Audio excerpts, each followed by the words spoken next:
자, 오늘 함께 은혜 나누실 말씀입니다. 민수기 20장 1절부터 13절까지 있는 말씀입니다. 제가 가진 성경책으로는 구약성경 229페이지에 있습니다. 민수기 20장 1절부터 13절까지 있는 말씀입니다.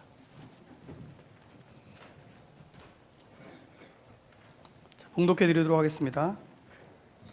첫째 달에 이스라엘 자손 곧 온 회중이 신광야에 이르러 백성이 가데스에 머물더니 미리암이 거기서 죽음에 거기에 장사되니라. 회중이 물이 없으므로 모세와 아론에게로 모여드니라. 백성이 모세와 다투어 말하여 이르되 우리 형제들이 여호와 앞에서 죽을 때에 우리도 죽었더라면 좋을 뻔하였도다. 너희가 어찌하여 여호와의 회중을 이 광야로 인도하여 우리와 우리 짐승이 다 여기서 죽게 하느냐?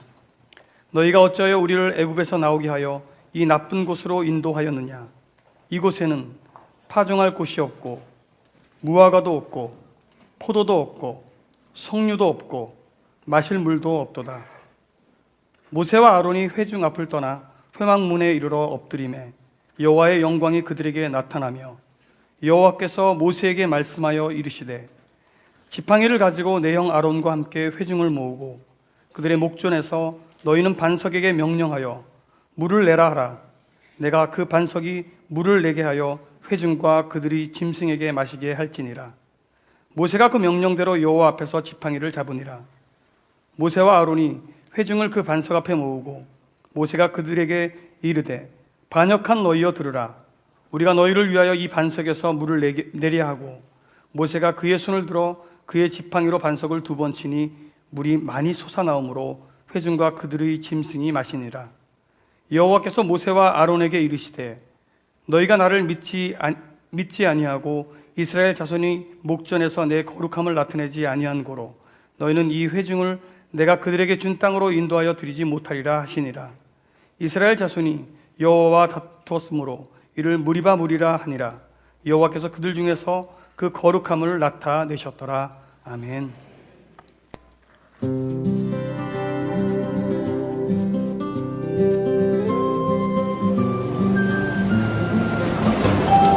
대한항공에서 안내 말씀드리겠습니다. 색깔과 모양이 비슷한 수화물이마다 다른 승객의 수화물과 바뀌는 경우가 발생하고 있습니다. 손님 여러분께서는 수화물을 찾으실 때 지표에 있는 번호와 성함을 반드시 확인하여 주시기 바랍니다. 감사합니다.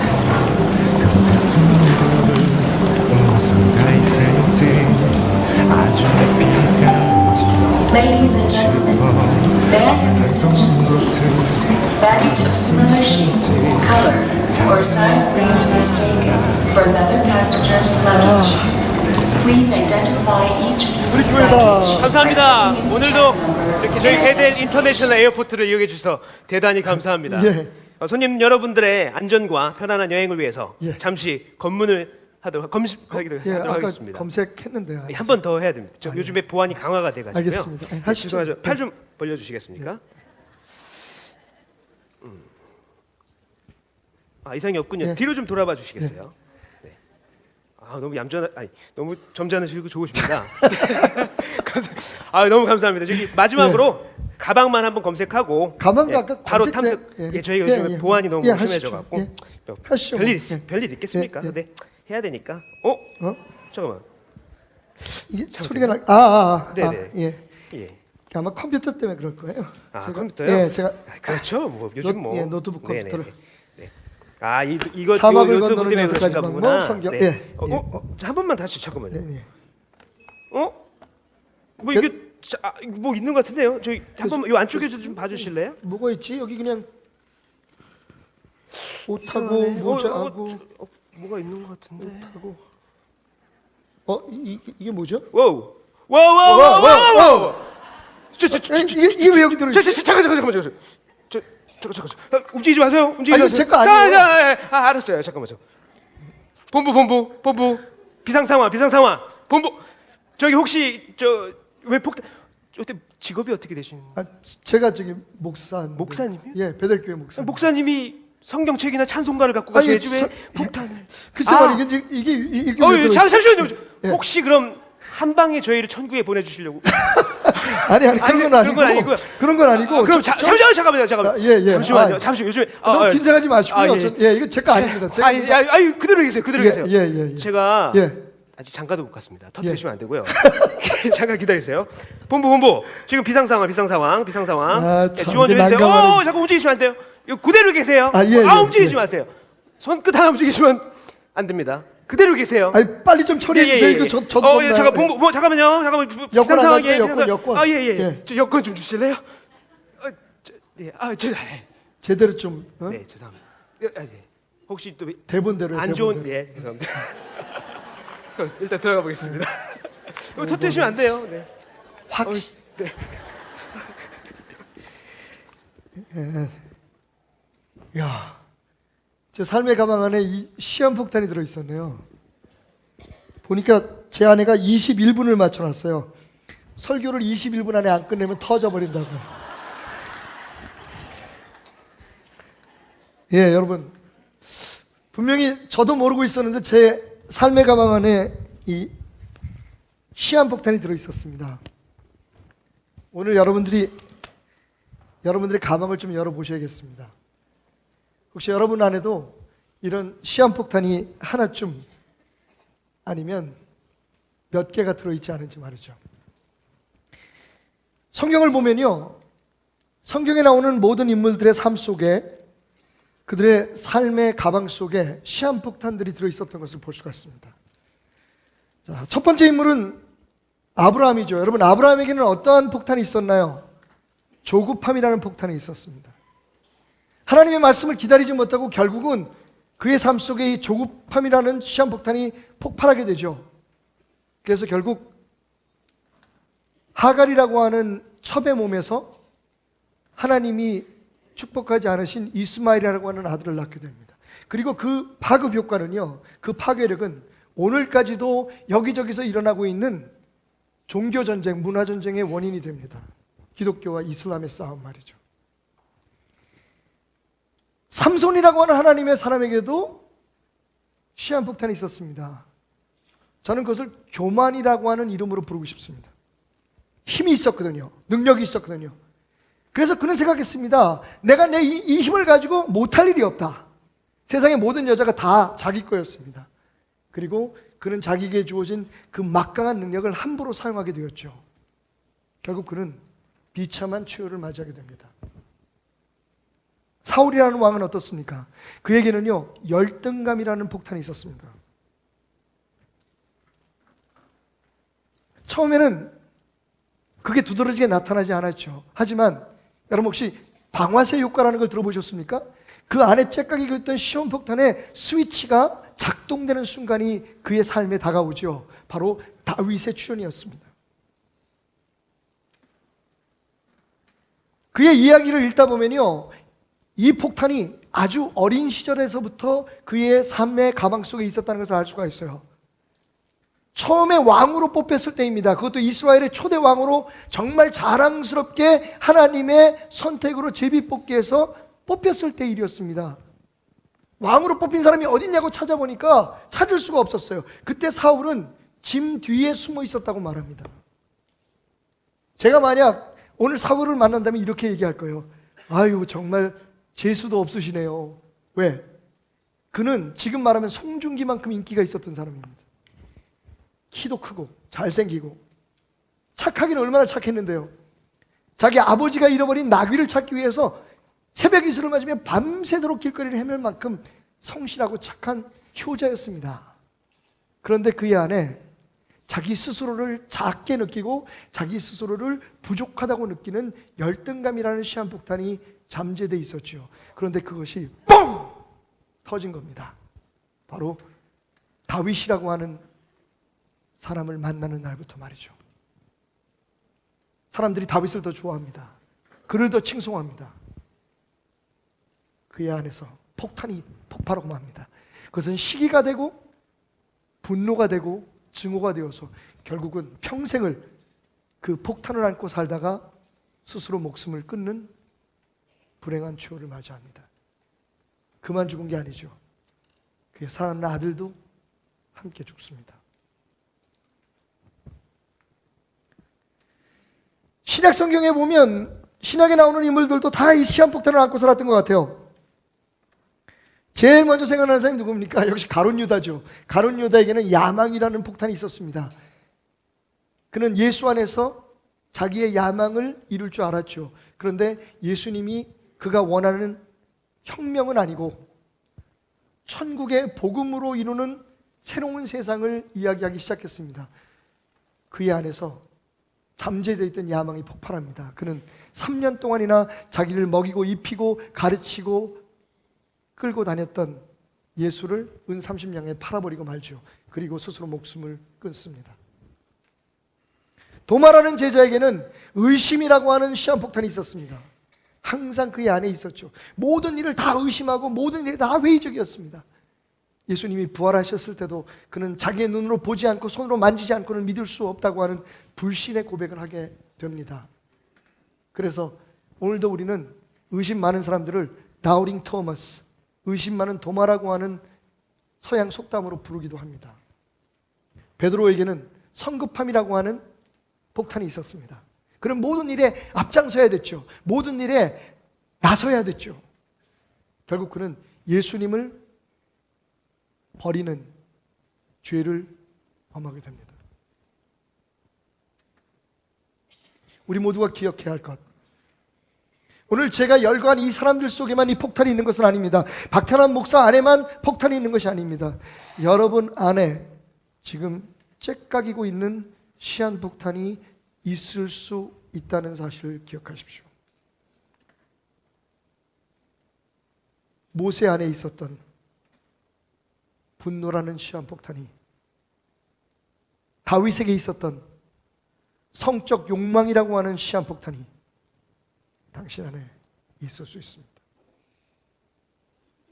민수기 20장을 보면 모세의 삶에 가장 슬펐던 세 가지의 사건이 그 한 장에 다 기록되어 있는 걸 볼 수가 있어요. 첫 번째는요, 그가 의지하고 따랐던 누이 미리암의 죽음입니다. 여러분, 미리암은 누구입니까? 모세가 버려졌을 때에 끝까지 그를 쫓아가서 그를 건진 애굽의 공주에게 유모로 자기 친어머니를 소개해줬던 누이입니다.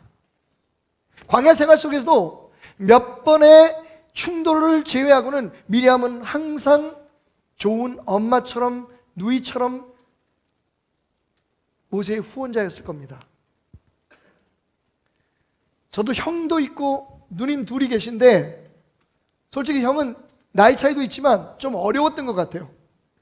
어렸을 때부터 형님은 저의 롤 모델이었지만 항상 좀 가까이 가기에는 어려웠던 분입니다. 그리고 11살 차이가 나니까 서로 관심사도 다르고, 하지만 항상 형님은 저를 사랑으로 또 엄한 교훈으로 가르쳐 주셨습니다. 반면 저보다 3살 위인 또 7살 위인 두 분의 누님은 항상 저를 챙겨주셨어요. 여러 가지 일에서 제 고민도 들어주시고 항상 저의 부족함을 감싸주기 위해서 애쓰셨던 두 분의 누님의 모습을 생각해 봅니다. 그래서 저는 형이 하나이고 누님이 둘이었던 것을 너무 감사하게 생각합니다. 왜냐하면 사람은 때로는 질책이나 엄한 가르침보다는 위로나 감싸줌이 더 필요할 때가 있기 때문이죠. 미리암은 모세에게 그런 누이였습니다. 그런데 오늘 말씀을 보니까 첫째 달에 이스라엘 자손 곧 온 회중이 신광야에 이르러 백성이 가데스에 이르더니 미리암이 거기서 죽음에 거기에 장사되니라 라고 말하고 있습니다. 20장 1절의 말씀이죠. 미리암이 죽었습니다. 모세에겐 충격적인 사건이었죠. 두 번째 가슴 아팠던 사건은 28절에 있습니다. 모세가 아론의 옷을 벗겨 그의 아들 엘르아살에게 입힘에 아론이 그 산꼭대기에서 죽으니라. 여러분, 누이가 죽고 난 후에 얼마 있지 않아서 의지했던 그의 동역자였던 형 아론이 죽습니다. 한꺼번에 자기가 의지했던 가족들을 다 잃은 겁니다. 형 아론의 죽음은 모세에게 있어서 굉장히 충격적인 사건이었습니다. 그런데 여러분, 사실 이 20장에 기록된 말씀 가운데 누이의 죽음, 형의 죽음보다 더 모세의 마음을 아프게 했던 사건이 하나가 기록되어 있습니다. 그것은 바로 오늘 우리가 함께 읽었던 말씀 12절에 기록되어 있는 이런 사건입니다. 여호와께서 모세와 아론에게 이르시되 너희가 나를 믿지 아니하고 이스라엘 자손의 목전에서 내 거룩함을 나타내지 아니한 고로 너희는 이 회중을 내가 그들에게 준 땅으로 인도하여 들어가지 못하리라 하시니라. 여러분 생각해 보십시오. 모세는요 40년 동안의 왕궁 생활, 40년 동안의 광야 생활, 양치기 생활, 그리고 이제 40년 동안 그 투정 부리고 원망하는 이스라엘 백성들을 끌고 왔던 그 세월의 한 가지의 목표, 가나안에 들어가는 것이 자기의 삶의 최종적인 목표라고 생각했습니다. 그런데 하나님께서 오늘 말씀하신 거예요. 가나안 입성 불가. 너는 여기까지.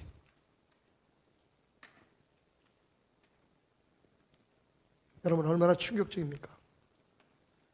그거 하나만을 믿고 여기까지 살아왔는데 하나님께서 이제 여기까지, 너는 가나안에 들어갈 수 없어라고 말씀하신 거죠. 모세가 얼마나 가나안에 들어가고 싶었는지는 그가 하나님 앞에 기도했던 것을 보면 알 수가 있습니다. 신명기 3장 23절부터의 말씀을 보면요 이런 말씀이 있어요. 그때 내가 여호와께 간구하기를 주 여호와여 주께서 주의 크심과 주의 권능을 주의 종에게 나타내시기를 시작하셨사오니 천지간에 어떤 신이 능히 주께서 행하신 일 곧 주의 큰 능력으로 행하신 일같이 행할 수 있으리이까. 구하옵나니, 여기 구체적인 모세의 기도가 나옵니다. 나를 건너가게 하사 요단 저쪽에 있는 아름다운 땅 아름다운 산과 레바논을 보게 하옵소서 하되, 하나님의 대답입니다. 여호와께서 너희 때문에 내게 진노하사 내 말을 듣지 아니하시고 내게 이르시기를 그만해도 족하니 이 일로 다시 내게 말하지 말라. 모세가 하나님 앞에 요청했습니다. 하나님, 내가 여기까지 온 목적이 뭡니까? 내 소망은요 다른 거 아닙니다. 거기 가서 왕노릇 하겠다는 것도 아니고 거기서 오랫동안 죽지 않고 살겠다는 것도 아닙니다. 그냥 가나안 땅에 들어갈 수만 있으면, 거기에서 아름다운 그 산하와 그리고 레바논 땅을 바라볼 수 있으면 그곳으로 족하겠사오니 저로 제발 요단강을 건너게 하소서. 하나님의 대답은 단호했습니다. That's it. Do not talk about it anymore. 거기까지다. 그 문제로 다시 나하고 얘기하지 말자. 내 결정은 이미 내려졌다. 너는 여기까지다. 그 이유가 뭐라고요? 하나님을 믿지 아니하고 백성들 앞에서 내 거룩함을 나타내지 아니한 고로 너는 가나안 땅에 들어갈 수 없다. 오늘 이 말씀입니다. 무엇이 문제였을까요? 모세 안에 잠재되어 있던 폭탄이 터진 겁니다. 그동안에 잘 참았습니다. 모세는 어떤 사람이었습니까? 성경은 말하기를요 그의 온유함이 온 땅의 모든 사람보다 더했다 말합니다. 그러니까 평소에 그는 정말 아무런 죄도 안 짓고 아무런 화도 안 내고 모든 면에서 다 차분하고 굉장히 진중한 사람인 것으로 성경은 이야기하고 있습니다. 그런데 사실 여러분, 그의 삶 속에 이 폭탄은 오래전부터 잠재되어 있었습니다. 출애굽기 2장 무슨 사건이 벌어집니까? 모세가 왕자로 자라고 있을 때, 왕궁에서 자라고 있을 때 어느 날 밖에 나갔다가 자기의 백성, 이미 모세는 자기가 유대인이라는 것을 알고 있었죠. 이스라엘 사람이라는 걸 알고 있었습니다. 그의 어미, 유모였던 어미가 그에게 알려주었을 것입니다. 그런데 가보니까요 유대인들이 노예처럼, 이스라엘 사람들이 노예처럼 애굽 사람에게 당하는데 그 중에 너무 심하게 자기의 백성을 다루는 사람을 보고 모세가 화가 났습니다. 물론 우리는 그것을 의분이라고 얘기합니다만 그 안에서 들끓어오르는 분노를 참지 못하고 그 자리에서 그 사람을 때려 죽입니다. 살인죄를 짓게 되죠. 그것이 모세가 광야로 들어가 양치기를 하게 되었던 사건의 시작이었습니다.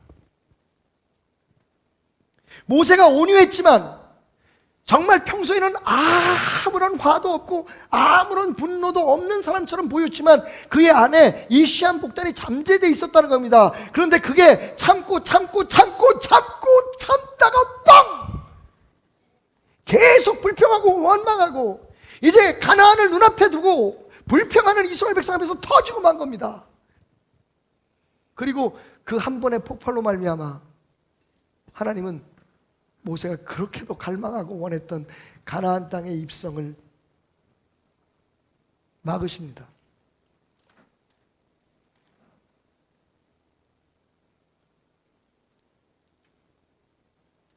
여러분, 말씀드렸듯이 우리 모두에게는 그것이 욕망이든 아니면 야망이든 조급함이든 우울증이든 특히 오늘 모세가 보여준 것 같은 분노이든 이 시대에 가장 폭발하기 쉬운 시한폭탄 중에 하나인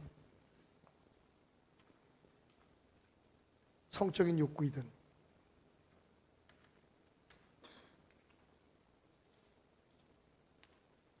우리가 아무리 부정하고 아무리 무관심하려고 해도 우리 모두 안에는 시한폭탄이 있습니다. 그리고 그것의 파괴력은요, 우리의 상상을 초월합니다. 다시 한번 말씀을 볼까요? 여러분, 모세가 이렇게 참고 참았던 분노를 쏟아놓음으로 인해서 무슨 일이 벌어집니까? 무엇보다 먼저 그가 마음이 상합니다.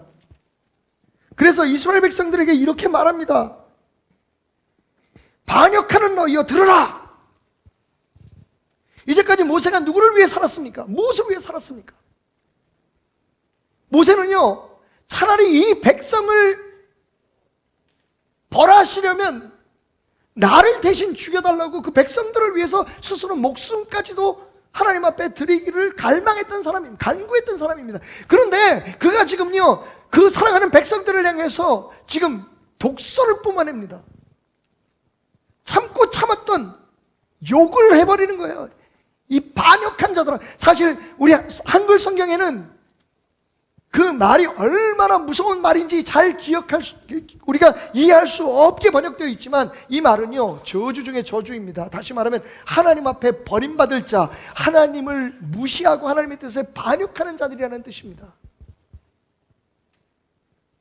요즘 말로 말하면 God damn, 하나님의 저주가 있을지어다.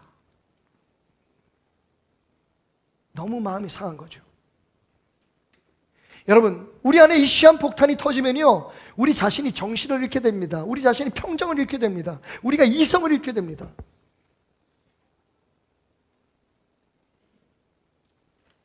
오사카 대학의 한 연구팀이 실험용 개 한 마리를 잡아서 4시간 동안 때리고 학대를 하고 스트레스를 극에 이르기까지 끌고 올라갔습니다. 그리고 그 뇌에서 뇌액을 빼서 검사를 해봤더니 그 안에요, 여러분 놀라지 마십시오, 4시간 동안의 그 스트레스를 받는 상황 속에서 한 번에 80마리의 개를 죽일 수 있는 독이 생성됐다는 것을 발견하게 되었습니다. 그 독의 이름이 시안입니다.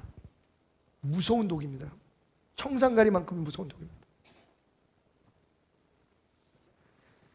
그 연구를 바탕으로 워싱턴 대학에서 한 사람을 실험 대상으로 1시간 동안 각종 스트레스를 받게 한 후에 체액을 검사해 봤더니 그의 몸에서 역시 시안이라고 하는 독소가 생성됐다는 것을 알게 되었습니다. 그런데 여러분, 워싱턴 대학에서는 그 연구를 통해서 이렇게 결과를 발표합니다. 세상에 독을 품고 사는 모든 짐승들은 스스로 그 독을 밖으로 뿜어내는 기능을 가지고 있다. 하지만 인간은 독을 뿜어낼 수 있는 기능이 없다. 무슨 얘기인지 아십니까? 그 독은 고스란히 우리의 몸과 정신과 영혼에 영향을 미친다는 겁니다. 우리가 피폐해지는 거죠. 그러니까 스트레스를 받거나 우리 안에 있는 분노가 치밀어 오르거나 우리 안에 들끓어 오르는 욕망을 억제하지 못하고 그것으로 인해서 폭발하게 되면 우리 건강이 상하게 되고 여러분 암이 걸리게 되고 여러 가지 질병에 노출되게 될 뿐만 아니라 정신이 피폐해집니다. 여러분 판단력이 없어집니다.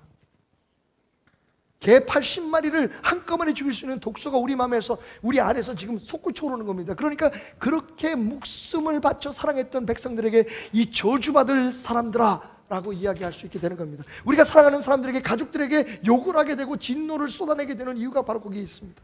그렇지 않으면 내가 죽으니까요. 우리 안에 이 시한폭탄이, 그것이 무엇이든지 우리가 각자 가지고 있는 이 시한폭탄이 폭발되게 되면요, 두 번째 문제는요, 관계가 무너진다는 겁니다. 여러분, 화를 잘 내거나 혹은 자기의 욕망과 욕구를 절제하지 못하는 사람들을 근처에는요, 꼭 그런 사람들만 모이거나 아니면 사람들이 떠나갑니다. 부정적이고 불평하게 좋아하는 사람 곁에는 사람들이 같이 오지 않습니다. 같이 불평하고 불만을 품는 사람들은 다가올지 모르지만, 왜냐하면 그것이 각자 자신들에게 미칠 수 있는 또 다른 전염성과 영향을 사람들은 알고 있기 때문입니다. 우리 몸과 마음이 스스로 그것을 거부하게 되는 거죠.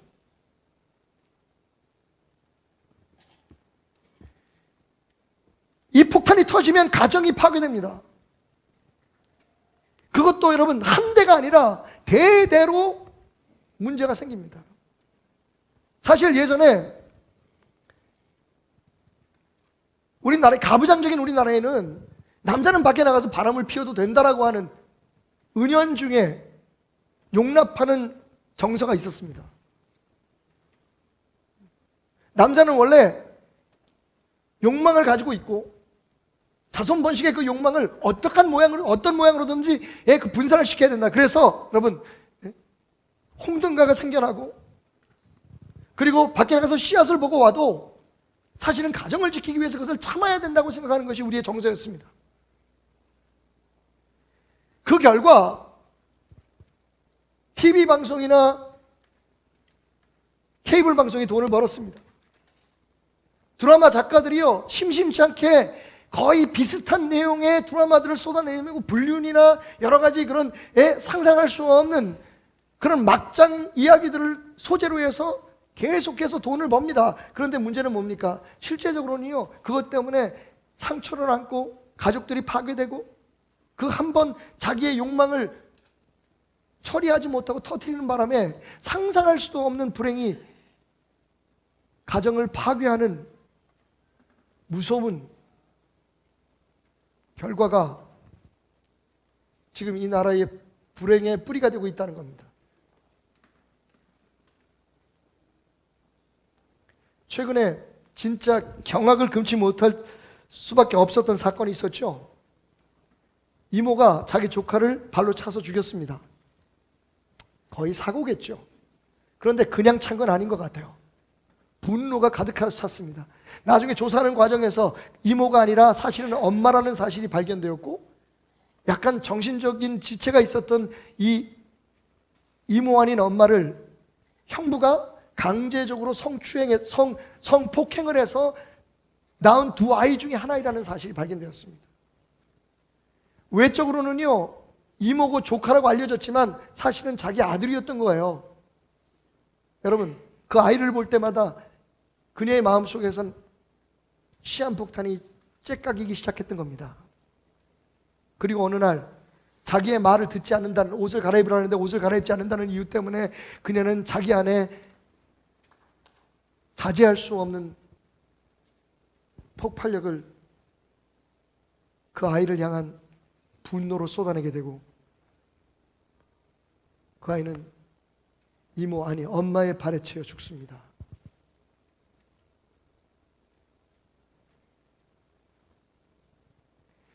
강남 살인사건이라고 알려져 있는, 지금 이 나라를 떠들썩하게 하고 있는 그 사건도 마찬가지입니다. 여성에 대한 혐오감이 그 안에 째깍이는 시한폭탄으로 있다가 누군지 알지도 못하는 여자에게 흉기를 휘둘러서 죽입니다. 여러분, 그 사람들의 얼굴을 보셨습니까? 공개된 사진들을 보셨습니까? 솔직히 말씀드리면 제가 더 범인 같아요. 어린아이들이 제 얼굴을 보면 웁니다. 그런데 그 사진을 보여주면 울지 않을 거예요. 너무 착하게 선량하게 생긴 사람들입니다. 그런데 어떻게 그런 사람들이 그런 짓을 할 수가 있죠? 오늘 자기 안에 있는 시한폭탄을 무시했기 때문입니다.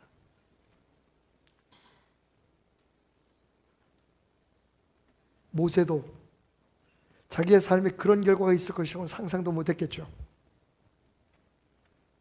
하지만 그것이 자기에게 독을 뿜어내게 되고 결국은 인간관계를 무너뜨리게 되고, 여러분 더 심각한 문제는 하나님과의 관계가 끊어졌다는 겁니다. 정말 죄송하지만 생생한 저의 간증으로 여러분들에게 말씀드리면, 저도요 화낼 때는요 아무리 이유가 뭐이든지 하나님이 안 보입니다. 하나님이 보이면 제가 감히 그런 말을 쏟아놓을 수 없을 겁니다. 사랑하는 사람들에게 제가 감히 그렇게 행동할 수 없을 겁니다.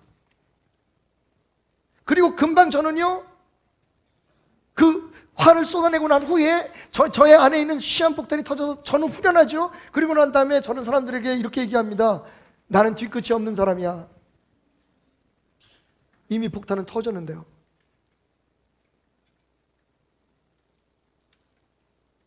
불행의 씨앗은 어디서 자라고 있는데요. 어떤 목사님이 분노에 대한 설교를 마치고 난 후에 여자 성도 하나가 목사님에게 다가와서 이렇게 말했습니다. 목사님, 오늘 설교 참 은혜 받았습니다. 그런데 저는 괜찮습니다. 저는요 화를 내면 뒤끝이 없어요. 채 1분도 가지 않습니다. 그러자 목사님이 한참 그녀를 심각하게 바라보다가 이렇게 말씀하셨답니다. 폭탄도 마찬가지입니다. 터지는데 1초도 안 걸리죠. 하지만 주변의 모든 사람이 죽습니다.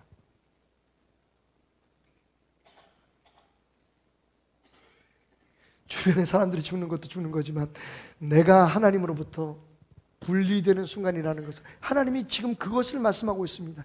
네가 리더가 아니냐, 네가 그러면 안 되는 것 아니냐.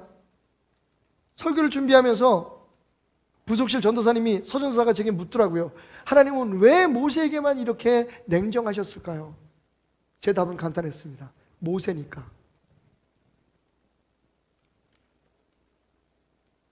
하나님은요 백성들이 불평하고 원망하고 그들이 속에 있는 걸 다 쏟아내고 털어낼 때 하나님은 그들에게 교훈을 주시기 위해서 연단을 주셨지만 모세에게처럼 심하게 하지 않으셨습니다. 모세는 하나님의 영광을 나타내고 하나님의 거룩함을 나타낼 수 있는 자리에 있었고, 그것을 잊어버린 그에게 하나님은 모든 백성들과 지금 오늘 이 자리에 있는 우리 모두에게 깨달으라고 본을 보여주신 겁니다. 당신 안에 시한폭탄은 모든 것을 무너뜨립니다. 어떻게 해결해야 될까요? 오늘 우리는 에베소서 4장에서 놀랍게도 그 시한폭탄을 처리하는 방법들을 배울 수 있습니다. 폭발물 처리하는 법을 배우자. 그리고 훈련하자. 첫 번째는요, 따라합시다. 내 안에 있는 폭발물을 발견하라. 일단 여러분, 제일 중요한 건 모든 문제의 해결은 시인에서부터 시작됩니다. 나는 문제 없어. 난 괜찮아. 여러분, 절대로 방심하지 마십시오. 다시 한번 말씀드리지만 제가 만난 이 세상의 모든 사람들 가운데 한 사람도 시한폭탄을 안지 않고 살아가는 사람 못 봤습니다. 그들의 가방 속에는 그것이요 열등감이든 아니면 감당할 수 없는 욕망이든 욕구이든 야망이든 욕심이든 아니면 분노이든 증오이든 다 시한폭탄 하나씩은 안고 있어요. 이제껏 그것을 잘 지켜오거나 혹은 터졌던 것을 잘 마무리했을 뿐이지, 여러분 여전히 그 시한폭탄은 당신 안에서 지금 째깍거리고 있습니다. 그것이 한번 폭발되는 순간 모든 관계는 끊어집니다. 오늘 사도 바울은 그래서 이렇게 말합니다. 그러므로 내가 이것을 말하며 주 안에서 증언하노니, 에베소 4장 17절입니다. 이제부터 너희는 이방인이 그 마음에 허망한 것으로 행함같이 행하지 말라. 그들의 총명이 어두워지고 그들 가운데 있는 무지함과 그들의 마음이 굳어짐으로 말미암아 하나님의 생명에서 떠나 있도다. 이방인들의 문제가 뭡니까? 하나님을 인정하지 아니하고 하나님 안에서 자기를 바라볼 수 있는 눈을 갖지 못한다는 겁니다. 그래서 허망하게 행하고 지혜 없이 행하고 그냥 세상을 되는 대로 사는 것이 문제인 겁니다. 하나님의 사람은 그렇게 살면 안 됩니다. 여러분, 은혜가 무엇입니까? 깨달음입니다. 무엇에 대한 깨달음입니까? 내 안에 있는 폭탄을 발견하는 깨달음입니다.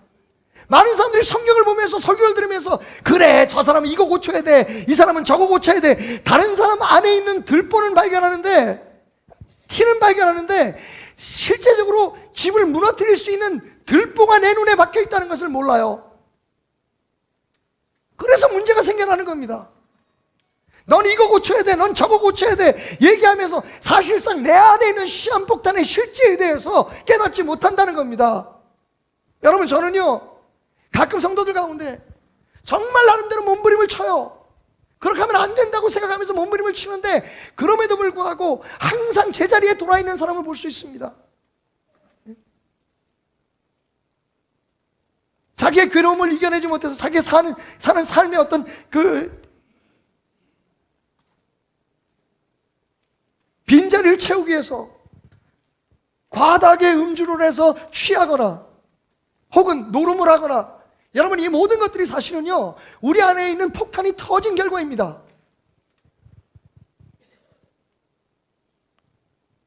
자기 자신의 열등감과 자기 자신의 부족을 세상을 비판하고 조롱하고 판단하는 것에 사용하게 됩니다. 이것도 폭탄이 터진 결과입니다. 제가요 사실은 저도 열등감이 있습니다. 제가 뭘 느꼈냐면요, 열등감을 가진 사람들에게는 딱 두 종류의 사람밖에 안 보여요. 저는 다리가 짧습니다. 그래서 저는 언제부턴가 세상엔 딱 두 종류의 사람만 있다고 생각했어요. 다리 긴 사람과 다리 짧은 사람. 여러분 가운데 혹시 학교를 오래 다니지 못하거나 생각하는 대로 못 다니는 열등감에 빠지는, 나는 덜 배웠다고 생각하는 사람은요 세상에 딱 두 종류의 사람만 보여요. 공부 많이 한 사람과 공부 못한 사람. 얼굴이 못생겼다고 스스로 생각하는 사람에게는 딱 세상에 두 종류만 있습니다. 얼굴이 잘생긴 사람과 못생긴 사람. 딱 세상이 이분법으로 나눠집니다. 그리고 내가 속해 있지 않은 쪽에 있는 사람들에 대한 비판과 그 사람들에 대한 판단이 시작되는 거죠. 은혜는 나를 보게 되는 겁니다. 거울은 나를 보라고 있는 것이지 다른 사람들을 보기 위해서라면 하나님께서 성경을 우리가 거울이라고 얘기하지 아니하고, 사도 바울이 거울을 맛보는 것처럼 내가 나를 뚫어지게 볼 것이라고 얘기하지 아니하고, 야고보가 거울 보고 돌아서서 금방 자기의 모습을 잃어버리는 거라고 얘기하지 아니하고, 여러분, 망원경을 보고 다른 사람들의 죄를, 세상의 죄를, 교회의 문제를 지적하는 것이 은혜라고 얘기했을 겁니다. 맞습니다, 여러분. 잘못된 건 판단해야죠. 정죄하지 아니하고 판단해야죠. 바로 잡아야죠. 그것이 우리의 사명이 맞습니다. 그런데 여러분, 그 전에 내가 뭘 해야 된다는 거예요. 내 안에 폭탄이 발견돼야 됩니다. 그게 발견되지 않은 상태에서 다른 사람들의 문제를 지적하다가 내 안에서 뻥! 폭탄이 터져버리면요, 나는 내가 지적하고 내가 문제 삼는 사람보다 더 악하고 못난 존재라는 것을 알게 되는 거죠. 그것이 우리를 정신적으로, 신앙적으로 완전히 무너뜨리게 됩니다.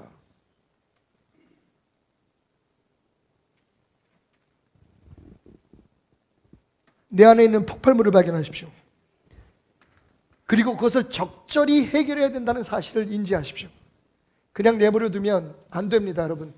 여러분 알고 있습니다. 저는 모르지만 여러분 각자 안에 있는 약점들 알고 있습니다. 언젠가는 폭발할 수도, 지금은 짓누르고 있지만, 지금은 어떻게 하든지 내 힘으로 막고 있지만, 여러분 그거 안 된다는 거 알 수 있습니다. 언젠가는 터지게 될 겁니다. 이미 터진 사람도 있습니다. 하지만 여러분 절망하지 마세요. 하나님께서 도우십니다. 그래서 제가 오늘 설교하는 겁니다. 아주 희망이 없다면, 끝이라면 저도 설교하지 않겠습니다. 하지만 여러분 들으십시오. 두 번째 해결책은요, 그렇게 발견된 폭탄에 대해서 나니까 그래도 된다라는 생각을 버려야 된다는 겁니다. 따라합시다. 나니까 그래도 된다. 그 생각을 버립시다. 여러분, 대부분이요 분노를 쏟아내는 사람들이라든지 남에게 해를 끼치는 사람들이 보면 힘이 있는 사람들이에요. 힘 없는 사람들은 화를 내지 않습니다. 화를 내지 못합니다. 화를 내봤자 자기 손해거든요. 여러분 요즘 보십시오. 가장들이 문제입니다. 요즘 보십시오. 성인들이 문제입니다. 어린 아이들 중에서, 그럼 여러분들이 그렇게 무슨 소리예요? 얼마 전에 남매가 아버지를 죽였던데, 여러분 걔네들도 어렸을 때는 못했어요. 그 폭탄이 언제 터졌는 줄 아십니까? 아버지를 제압할 수 있는 능력이 생겼을 때, 어른이 되니까 내가 내 힘으로 누구를 죽일 수 있는 힘이 생기니까 결국 폭탄이 터지고 만 겁니다. 오늘 우리가 이 모세 이야기 중에서 주목해야 될 것은 여전히 모세의 손에 지팡이가 들려 있었다는 겁니다. 그리고 그 지팡이로 자신의 분노를 폭발시켰다는 겁니다. 하나님 말씀하셨어요. 반석을 향해서 명하여 물이 나오게 하라. 그런데 모세는요, 화가 났어요. 분노가 폭발했습니다. 시한폭탄이 터진 거죠. 아무것도 보이지 않았습니다. 하나님의 말씀도 들리지 않았습니다. 그는 자기 손에 들려있던 그 지도자의 막대기를 가지고 반석을 힘있게 때리면서 물이 나오라고 외칩니다. 분노를 쏟아놓은 거죠. 지팡이를 가지고, 내 권력을 가지고.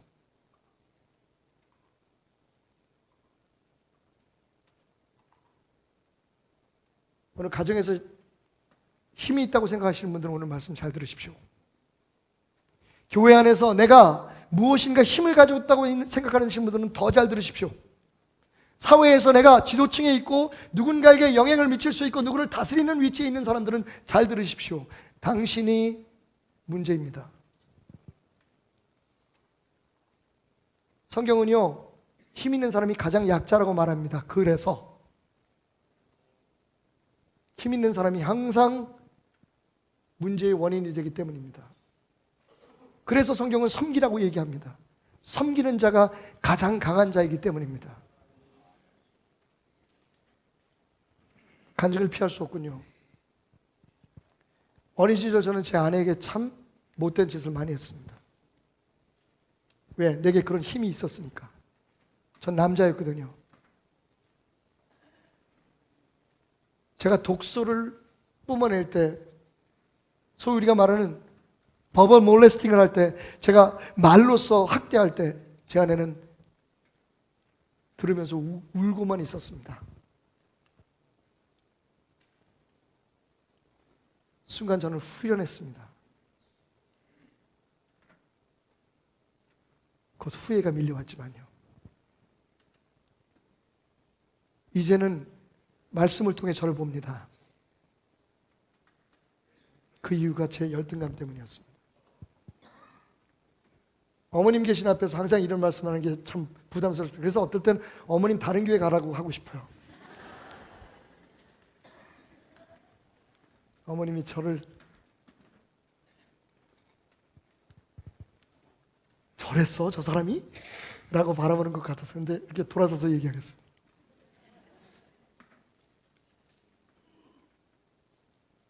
제가 볼 땐 제 아내가 모든 면에서 낫거든요. 제 생각입니다.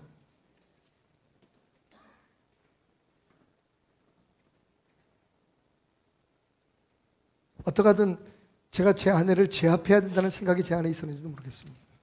정말 못난 놈이죠. 이젠 그만하라고 얘기합니다만, 저는 오늘 여러분 앞에 제 가방을 열었습니다. 그 결과가 뭔지 아세요? 지금 죽어서 삽니다. 너무 미안해서요. 지금도 가끔은 작지만 폭탄이 일어납니다. 폭발이 일어납니다. 제 안에서.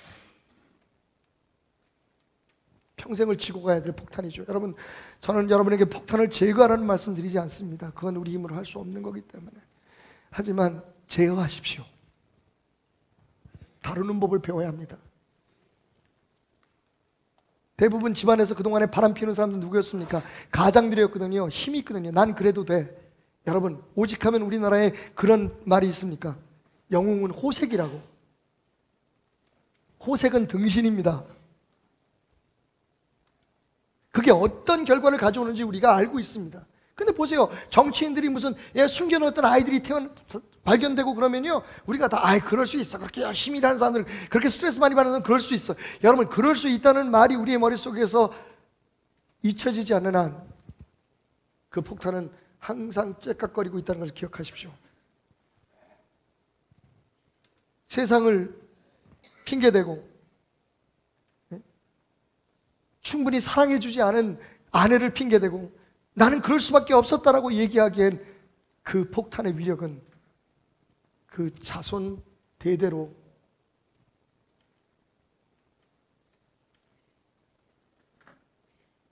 무섭게 흘러갑니다.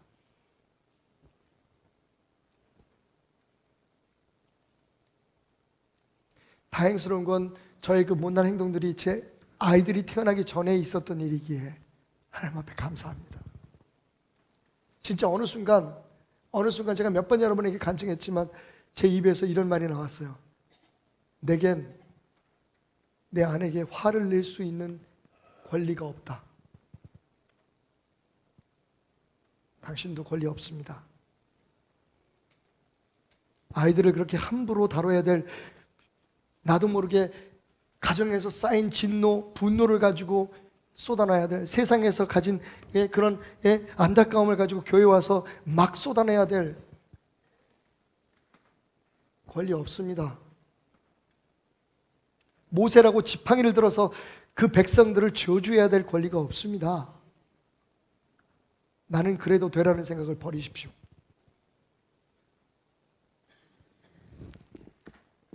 그들이 감각 없는 자가 되어 자신을 방탕에 방임하여 모든 더러운 것을 욕심으로 행하되 오직 너희는 그리스도를 그같이 배우지 않았더라. 여러분, 우리는 예수님을 어떻게 배웠습니까? 예수님이 더러운 세상을 비판하셨습니까? 문제 있는 사람들에게 따졌습니까? 세상을 힘으로 변화시키려고 했습니까? 솔직히 말해서 예수님 안에도 시한폭탄이 있었던 것 같아요. 저는 그게 분노라는 시한폭탄이었을 거예요. 아니, 복수심이라는 시한폭탄일 거라고 생각해요. 예수님이 온전한 인간이었다는 것을 전제할 때 여러분 십자가 위에서 예수님 말씀하셨습니다. 내가 이것들 한꺼번에 다 못 쓸어버릴 줄 아니? 하지만 나는 하나님의 영광에서 그렇게 안 해. 우린 그렇게 하잖아요. 하고 싶은 대로. 우리가 배운 예수는 그런 예수가 아닙니다. 이 폭탄을 제어하고 처리하는 기술을 배우는 것이 바로 오늘 이 자리입니다. 함부로 하면 안 됩니다, 여러분. 가족들이 울고 있습니다. 성도들이 교회를 떠납니다. 나 때문에. 당신 때문에 누군가의 신앙이 지금 가라앉고 있습니다. 내가 이런 교회에 다녀야 돼? 내가 예수를 믿어야 돼? 내가 이 집 식구라는 게, 저 사람이 내 아버지인 게, 내 어머니인 게 너무 저주스러워. 여러분, 누군가 지금 상처를 받고 있다는 사실을 당신은 인정해야 됩니다.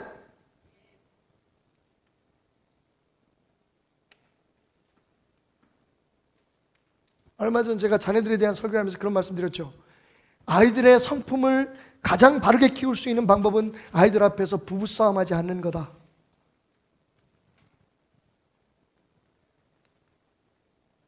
여러분, 아이들에게 설명해 보십시오. 그때 아빠가 이렇게 화를 내고 폭력을 행한 것은, 그때 엄마가 이렇게 성질을 내고 소리를 지른 건 다 이런 이유가 있었어. 니네 아빠가 이랬기 때문이고, 니네 엄마가 이랬기 때문이고, 뭐가 어땠기 때문이고. 여러분, 그게 아이들에게 이해가 될까요? 아니, 이해는 되겠죠. 하지만 아이들에게 어떤 영향을 미칠 거라고 생각하십니까? 왜 당신 아이들이 당신을 꼭 닮았습니까? 폭력적이고 책임감 없고 금방 후회할 것들을 쏟아내는 데에 거리낌이 없습니까? 비판적이고 부정적이고. 나니까 그럴 수 있다는 생각을 버리십시오. 감각을 되찾아야 합니다. 감각을 잃으면 안 됩니다. 예수님은 우리에게 감각을 살려주셨습니다. 우리의 감각을 살려주셨습니다. 다른 사람이 아파하는 그 아픔을 느낄 수 있는, 여러분, 사이코패스가 뭡니까? 다른 사람들의 아픔을 못 느끼는 거예요. 그래서 내가 마음대로 할 수 있는 겁니다. 사람을 토막을 내도 그 사람이 토막질을 당할 때 그 고통을 모르는 거예요. 여러분, 어쩜 우리는 영적인 사이코패스의 첫걸음을 걷고 있는지도 모릅니다. 그냥 나는 당연히 내가 정당하게 쏟아놓은 것으로 인해서 남들이 어떤 고통을 받고 어떤 문제가 파생하든지 상관하지 않는 참으로 무책임한 무감각한 사람들이 되어가고 있는지도 모릅니다. 사회에 대해서, 교회에 대해서, 사랑하는 사람들에 대해서. 그래서 어떡하란 말입니까? 폭발물이 가진 에너지를 긍정적이고 적극적인 방법으로 발산하기 위해서 오늘 성경이 말하는 것처럼 예수에게 배운 대로 사십시오. 분을 내어도 죄를 짓지 말며 해가 지도록 분을 품지 말고 마귀에게 틈을 주지 말라. 자, 그 다음에 중요합니다. 도둑질하는 자는 다시 도둑질하지 말고 돌이켜 가난한 자에게 구제할 수 있도록 자기 손으로 수고하여 선한 일을 하고, 무릇 더러운 말을 너희 입 밖에 내지 말고 오직 덕을 세우는 데 소용되는 대로 선한 말을 하고, 하나님의 성령을 근심하게 하지 말고 그 안에서 너희가 구원날까지 인치심을 받았고, 너희는 모든 악독한 노함과 분냄과 떠드는 것과 비방하는 것을 모든 악의와 함께 버리고 서로 친절하게 하며 불쌍히 여기며 서로 용서하기를 하나님이 그리스도 안에서 너희를 용서함 같이 하라. 여러분 들으셨습니까? 여러분, 이 폭탄을 터지지 않게 찍어 누르고 나는 그렇게 안 살 거야, 나는 바르게 살 거야, 착하게 살 거야, 그렇게 외친다고 해서, 그렇게 산다고 해서 되는 게 아니라는 겁니다. 여러분, 오히려 그 폭탄이 터지지 않게 하려면, 그 폭탄을 잠재우려면요, 반대되는 더 선한 일들을 적극적으로 해야 된다는 겁니다. 내 안에 욕심이 있으면요, 그 욕심을 가라앉힐 수 있을 만큼 불쌍한 사람들을 위해서 열심히 일해서 도와주라는 거예요. 내가 자꾸만 욕을 하게 되고 내 입에서 독한 말이 나오게 되면 내 입으로 더 많이 축복하는 것을 배우고, 더 많이 감사합니다, 더 많이 미안합니다, 더 많이 사랑합니다, 선한 말들을 더 긍정적으로 쏟아놓으려는 겁니다. 마음속에 분함이 있고 복수심이 있고 생겨나면 예수님이 그랬던 것처럼 더 많이 사랑하라는 겁니다. 내 안에 사랑이 넘치기 위해 기도하라는 겁니다. 이 폭탄을 잠재우고 긍정적인 에너지로 바꾸어서 폭발시키는 방법은 다른 거 없습니다. 우리가 하나님 말씀 안에서 배운 대로, 예수님께서 본을 보여주신 대로 참고 용서하고 이겨내는 겁니다. 이효령 씨의 간증입니다. 이효령 씨가 옛날 장관이었을 때, 그때 대통령이 누군지 여러분 알고 계실 겁니다. 어떤 문제를 가지고 다른 부서와 조금 충돌이 있었대요. 화가 나서 대통령에게 찾아갔답니다. 그래서 자기의 의견을 얘기했대요. 그랬더니 그 대통령이